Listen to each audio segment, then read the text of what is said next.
Welcome to the intersection of technology, cybersecurity, and society. Welcome to ITSP Magazine. Thank you for joining us for this conversation. Blue Lava is the first business platform for CISOs to manage their security program. Blue Lava guides security leaders to effectively measure, optimize, and communicate their security program with confidence and ease in one platform. Learn more at bluelava.net. HITRUST is a leading data protection standards development and certification organization that strives to safeguard sensitive information and manage information risk for global organizations across all industries and throughout the third-party supply chain. Learn more at hitrustalliance.net. CrowdSec, the collaborative and open source cybersecurity solution. Analyze behaviors, respond to attacks, and share signals across the community for free. Let's make the internet safer together. Learn more at crowdsec.net. Black Cloak provides concierge cybersecurity protection to corporate executives and high net worth individuals to protect against hacking, reputational loss, financial loss, and the impact of a corporate data breach. Learn more at blackcloak.io. Modern application development needs modern application security. With our award-winning application security testing solutions, Checkmarx enables developers to securely accelerate their work. Learn more at checkmarx.com.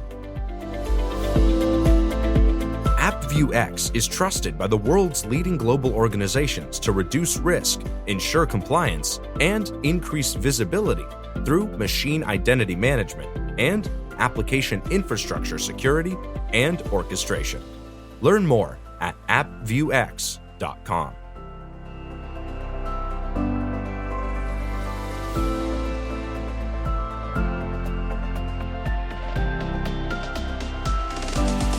All right, here we go. This is ITSP Magazine on our traditional chats on the road to RSA Conference. This time is 2022, and it sounds kind of weird to say traditional because for the past couple of years, I would say nothing has been traditional. Everything has been changing quite a bit, but we are back at it. And we are excited to keep our conversation going. And today we have the CEO of RSA Security, our friend Rohit Ghai. How are you? I'm very good, Marco. Always great to have an opportunity to speak with you. Yeah, I don't even know at this point how many times we got the chance to talk, even in person, recording podcasts, sitting next to each other at some past event, and often remotely and virtually, especially I was saying lately.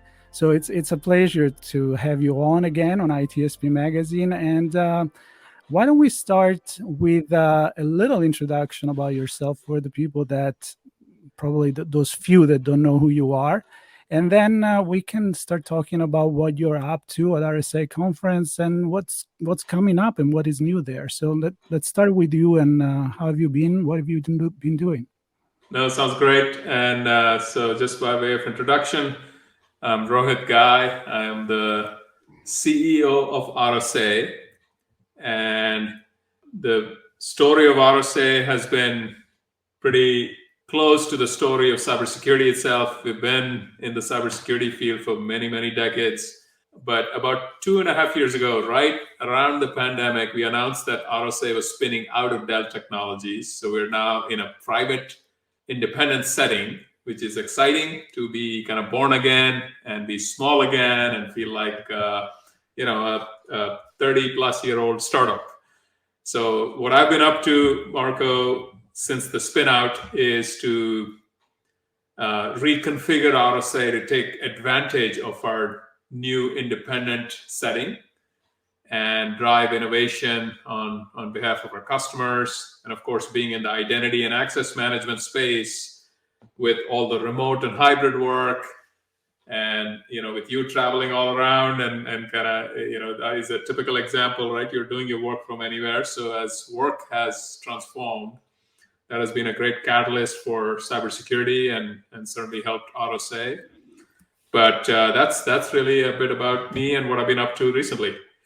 Well, that's great. And I think you drop a few hints in your presentation. Number one, the keyword transform, which happened to also be the theme for RSA Conference 2022. And I know that because our first kickoff conversation for it was with Linda Gray Martin and Britta Glade and Cecilia Murtag. And we kind of went over all the things that we can expect this year at RSA Conference. But with this transform, I think you may actually give us an extra information that we haven't covered yet. So any other transformation on the horizon? No, absolutely, Marco. It's interesting that the theme of RSA Conference 2022 is transform, but the conference itself is going through its own transformation. And I don't just mean that in terms of it being hybrid, right? As you know, we haven't had a physical conference in the last 2 years during COVID.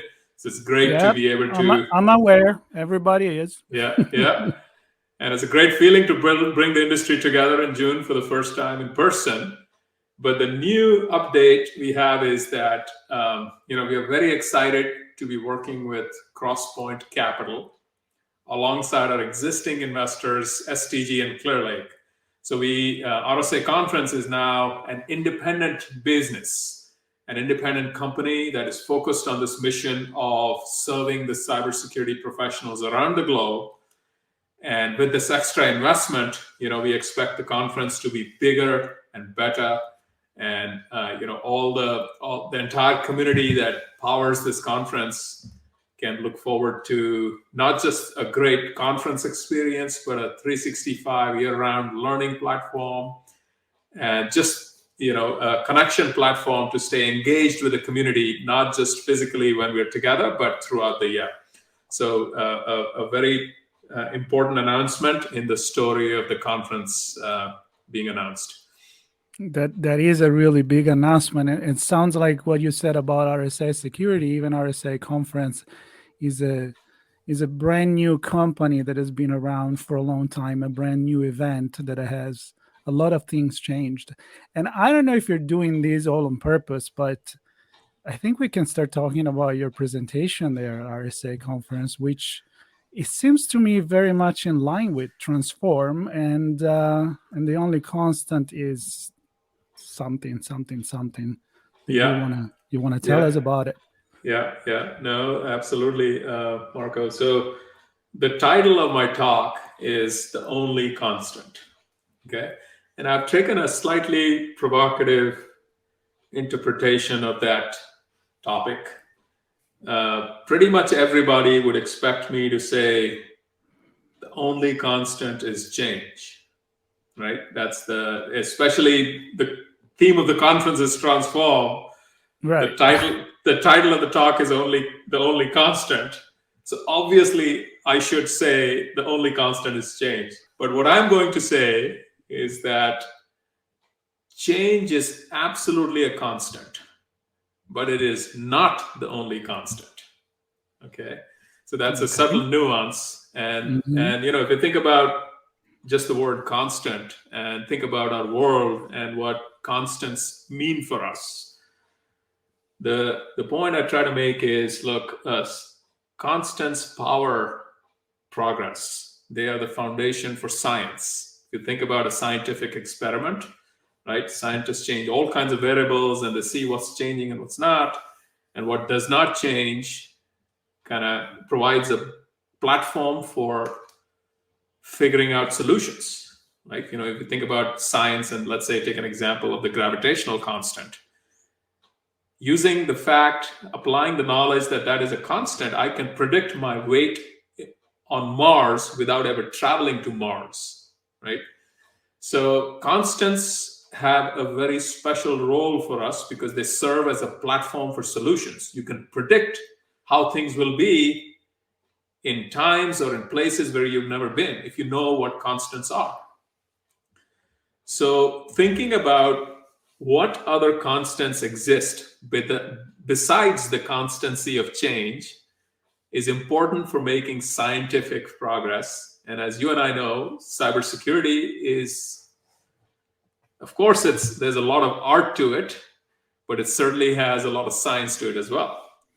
So my talk basically will try to touch on what is a constant from a cybersecurity perspective that we can leverage to build solutions that are enduring and that last despite change. So obviously my question will be, tell me, what are these constant, but I don't want you to give away the talk. So Understood. Let's talk about that in a more generic way, and then we of course leave the reveal for the talk itself. So tell me a little bit about how we got to where we are and what make you think about this way to look at things. Maybe 2, 3 years, 4 years ago, I remember one of your talk was about fighting fire with fire. You always have this beautiful metaphor that, for me, not coming from a technical background, that helped me very much to understand the business of cybersecurity. So if you can maybe walk our audience to what brought you to think this way, and maybe after that we can talk about what you see about the future. But let's start from the past. No, that's absolutely great. And what I've attempted to do, Marco, is to elevate cybersecurity to be a business topic. And in today's climate, it very much is, right? It's no longer the domain of simply technology. It's a board level topic. Business stakeholders are tuned into the radio of cybersecurity, and they're listening in keenly. Regulators are stepping in. So it's a time for adding perspective to the discussion and making it a business conversation. So that's sort of my typical orientation when I think about what I should bring to the table. The other thing I try to do is I try to zoom out, and I say, look, every year there will be new types of attacks. There is a human adversary on the other side, so they'll come up with creative ways to attack us, and we'll respond for sure. And it's very important to respond. Having said that, what business principles can we apply to make sure that the impact of those attacks is mitigated, right? And I've often used this phrase that, hey, it's just like the goal of medicine is not to eradicate disease, it's to make sure disease doesn't impact health despite the existence of it, right? You're not going to get rid of all the viruses and all the bacteria and all of that and all the negative things, but you have to minimize the impact to health. Similarly, in cybersecurity, there will be breaches, there will be cyber incidents. What we have to focus on is how do you minimize the business impact of it. And how are we doing with that? I think we are getting better at maybe mitigating business impact on a siloed basis, Marco, is kind of what I feel. So within our own businesses, we have started to do a better job of understanding our risk profile, understanding our risk register, and saying, hey, if my business process to ship to our customers is disrupted, then that's going to be a problem. So people have taken a risk orientation to cybersecurity, and that's great. Where I think there is still a lot of work to do is in terms of the connections between different businesses. If you look at what happened last year in the cyberscape, we saw a big increase in ransomware. We see a big increase in supply chain attacks. And it's in the supply chain attacks, if you think about it, right, it has the potential to spread like wildfire, because by disrupting supply chain, you can actually attack multiple businesses at the same time. and you can spread from one business to another to another. So this is a new type of threat vector that, from a business perspective, has the ability to spread very rapidly and have very debilitating impact on infrastructure, on our lives, and on economies and societies. So that's sort of kind of the scary thought that that we all have to be aware of and try and do something about. So you made a point that made me think, because you said, yeah, we're doing better in silos. And then you mentioned about how the vector attack become everything you do. I mean, we're working from home, from traveling, from hotel. And I'm always thinking, like, are we sharing enough in this industry to help each other, so that it's not in silos anymore, but there is an intelligence sharing that can make everybody ready to, or at least in a better position to react or prevent certain things from happening? What's your point of view on that? I think we're not doing enough, quite frankly, to answer your question. And I think that is absolutely one of the biggest opportunities we have as a community. Because, if you think about big problems, I'll take the analogy of climate change, right? Unless every country does something about it, we're not going to change climate change globally, right? Because even if one country is kind of being irresponsible in terms of pollution or not taking care of sort of greenhouse emissions and consumption of fossil fuels, you still have a problem at the global level. Similarly, cybersecurity, I've called it to use Malcolm Gladwell, it is it is a sport where everybody must play, and unless everybody plays and helps each other out, you don't have a shot at winning. And we have made progress. We've started to share threat intelligence across different organizations. What we have not done, though, is sharing more real-time threat data. If there is, back to that supply chain analogy, right? If there was any kind of advanced warning system where when one company got impacted, there was a rapid way to kind of inform others and do something about it, then I think the damage could have been mitigated. So we are sharing threat intelligence in terms of what are all the different types of threats that are playing out or could happen. But I think we need to make this information available more in real time and faster than we have been able to in the past to really have an impact. But it is absolutely a team sport, and without working together, we don't stand a chance.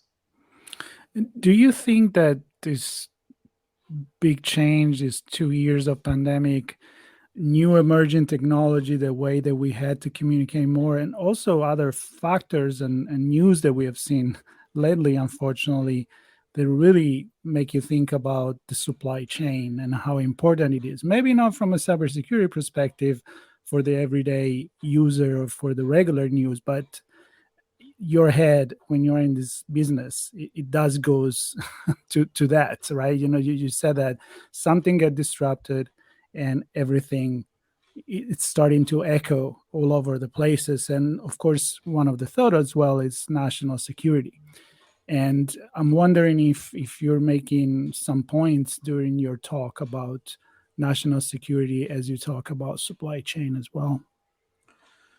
Absolutely. As it pertains to national security, we're seeing, they're seeing two things. One is there is a big blending happening in terms of the physical battleground and the digital battleground, right? And we see that in the Russia-Ukraine conflict as an example. You would have seen the news around, in Russia, some of the electric vehicle charging stations were hacked, right, during the war. So it's clearly there's digital cyber warfare that is being played out while there is a physical conflict.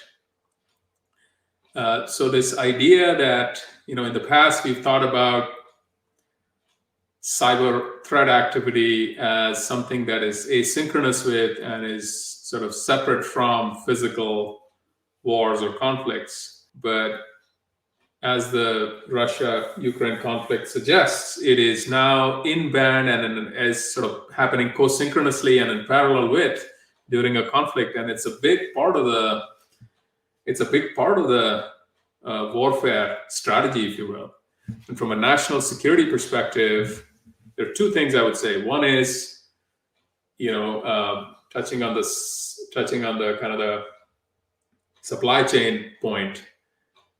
We have to really be thoughtful about what supply chains we are participating in and contemplate what happens if some of those nations are impacted and stuff like that. That has concrete business and governmental and societal impact. The other point I think we have to think about is information warfare. And by that I mean, if you look at how countries are using information in the context of warfare, I don't know if you caught this, Marco, but on one of the social media platforms, there was a meme that went viral, which was Zelensky basically, accepting defeat, if you will, right? And that was a fake news that was planted. But again, it drives these kind of viral waves in the social media and can cause people to have a kind of a wrong picture of the world. Similarly, to Ukraine's credit, they've actually used social media very, very effectively, including their military leaders, as well as Zelensky has used it very, very effectively to influence public opinion, post on social media, to effectively create a positive support system, if you will, across the globe. And if you think about, the point I try to make is that by winning on public opinion, by using information and social media very effectively, Ukraine, I think, has more effectively been able to stand up against Russia. And it is, I think, because of some of the information campaign that they led, that they were able to attract help from countries like Germany, even Switzerland stepped in. So they've had a very good strategy in terms of using information in the context of warfare. So with these examples, the point I'm making, Marco, is that as it pertains to national security, we have to think about cyber as a battleground, but also cyber and digital technology as weaponry to drive, hopefully, constructive and truth-based information campaigns rather than creating disinformation and all of that. But it is as much information and cyber warfare as it is physical warfare.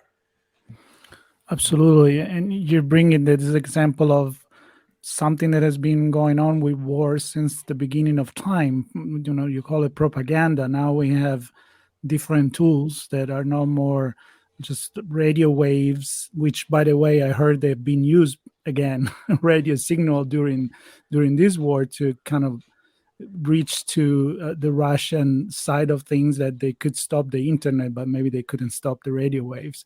So kind of interesting the way that these were used. But again, your point is that you're fighting this battle on every front, and I think that's probably a good example that, of course, we would have liked to not have to witness, but if we have to learn a lesson from this, maybe there is something we can apply, imagine, to the commercial application of cybersecurity as well. So that said, I'm going to ask you one last question, and then maybe we'll make a couple of points to invite people to be part of your presentation during the RSA conference. So talking about a little bit of the past, a little bit of the present, what's your view for what's going to be this next, let's say, new normal, and I'm doing my usual air quotes here for people on the podcast, so I know that I'm doing this in a kind of like an ironic way. Do you see us going somewhere, or am I still referring to the title of your presentation and I'm going to say the only constant is ... No, I think to use your this newer phrase, which is the new normal. The other way to think of it is new is normal, right? And Mm-hmm. change is absolutely a constant. It's not the constant. That's the only point I make. And so if you think about what is new, what is the new normal? I think there is as it pertains to cybersecurity specifically, there is a lot of talk around hybrid work and zero trust, and those are based on principles that were founded many years ago. The principle of least privilege: don't assign any privilege beyond what you really need. But it boils down to this from a business perspective, that in order to protect your business, in order to be an effective defender, you have to do two things. And I use a basketball analogy here because the Warriors from here in the San Francisco Bay Area are having a great run, and they're in the NBA Finals. So Go for it. So the basketball analogy is, the quality of a best defense is twofold. One is to anticipate where the ball is going to go next, right? Anticipation. And in order to do that, you need to have your eyes and ears open, and you need to move very fast. So speed and anticipation are a key success factor. That means you have to invest in technology like AI and be able to reason over vast amounts of data to give us that insight and that instinct, so we can anticipate where the attackers might go next. The second thing, though, is as a basketball defender, you have to protect the paint, protect the area directly under the basket, the most important area, so that if you don't protect that, then you're going to lose. So we have to pay a lot of attention to what's most important for our businesses and focus on protecting that, because even if the bad guys get in, if they don't damage what's most important, you'll get by, you'll survive. And as I said before, our objective as cyber security professionals is to minimize business impact. It's not to eradicate breaches or cyber incidents, because that's not practical. That's not going to happen. So net, from a business point of view, for being a great cyber defense strategy or a cyber posture strategy, trust no one, zero trust and all that, that's great. But the essence of it is you have to move fast, anticipate attacks, and protect the paint. I think you cannot make it more clear than this, because even if somebody doesn't follow basketball, I think it applies to a lot of sport teams. Like running around the ball, try to chase it. Well, it's not a good strategy, right? Exactly. You get tired, and you're not going to focus to what is important. So really, really good point. So to end this, I'm going to remind actually everyone that your talk will be on Monday, June 6th, 2022, of course. It's coming up at 3:30 p.m. Moscone West.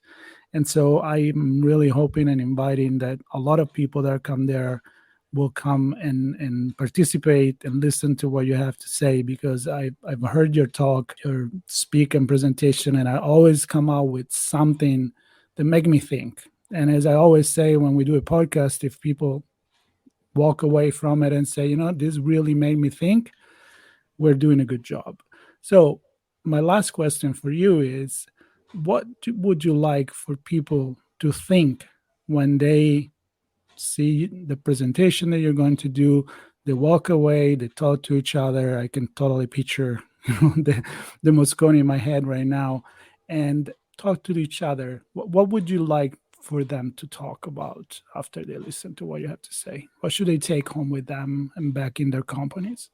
One of the things I want to emphasize this year, Marco, is, look, we live in a world where we are driven by innovation and convenience. We all want convenience. We want things to be easier and faster. And that's all great, and that's absolutely the right thing to do.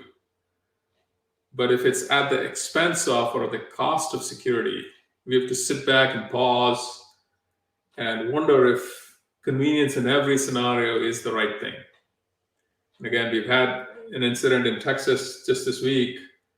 I'm gonna, kind of just reflecting on that. Like, really, do you want to make it super convenient for people to get access to guns?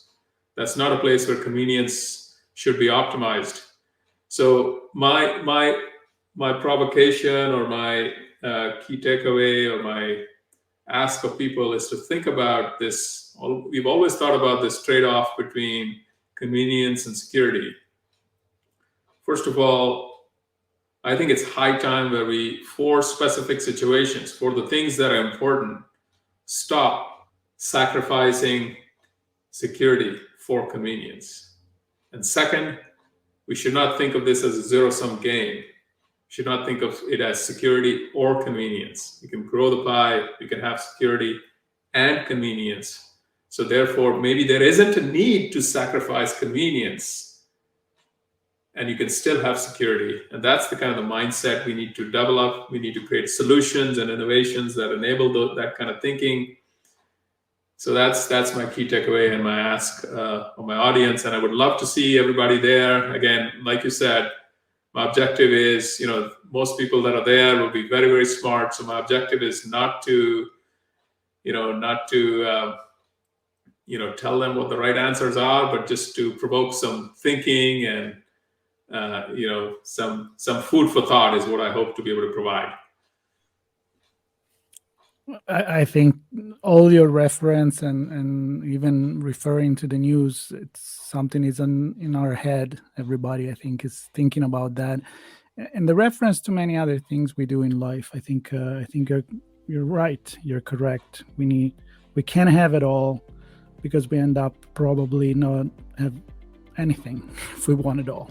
Exactly. So I agree with you, and I invite everybody to participate to this presentation that you're going to have, again, June 6th, 2022 at 3:30 p.m. Moscow West. Rohit, it was a pleasure as always. I already walked away from this with thinking. So thank you so much for sharing this already with me, and always be great sport, again, reference to sport, to be part of our conversation here on ITSP Magazine. I really appreciate that. Thank you, Marco. It was a great pleasure to talk, and I hope we can meet in 3D again soon enough. And oh yeah, even 4D. There we go. Look forward to it. Thank you. Thank you very much. AppViewX is trusted by the world's leading global organizations to reduce risk, ensure compliance, and increase visibility through machine identity management and application infrastructure security and orchestration. Learn more at appviewx.com. Modern application development needs modern application security. With our award-winning application security testing solutions, Checkmarx enables developers to securely accelerate their work.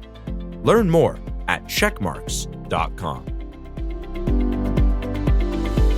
Black Cloak provides concierge cybersecurity protection to corporate executives and high-net-worth individuals to protect against hacking, reputational loss, financial loss, and the impacts of a corporate data breach. Learn more at blackcloak.io. CrowdSec, the collaborative and open source cybersecurity solution. Analyze behaviors, respond to attacks, and share signals across the community for free. Let's make the internet safer together. Learn more at crowdsec.net. HITRUST is a leading data protection standards development and certification organization that strives to safeguard sensitive information and manage information risk for global organizations across all industries and throughout the third-party supply chain. Learn more at hightrustalliance.net. Blue Lava is the first business platform for CISOs to manage their security program. Blue Lava guides security leaders to effectively measure, optimize, and communicate their security program with confidence and ease in one platform. Learn more at bluelava.net.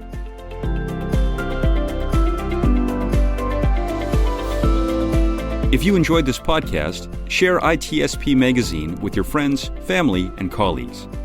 If you represent a company and wish to associate your brand with our conversations, sponsor one or more of our columns. Thank you for listening.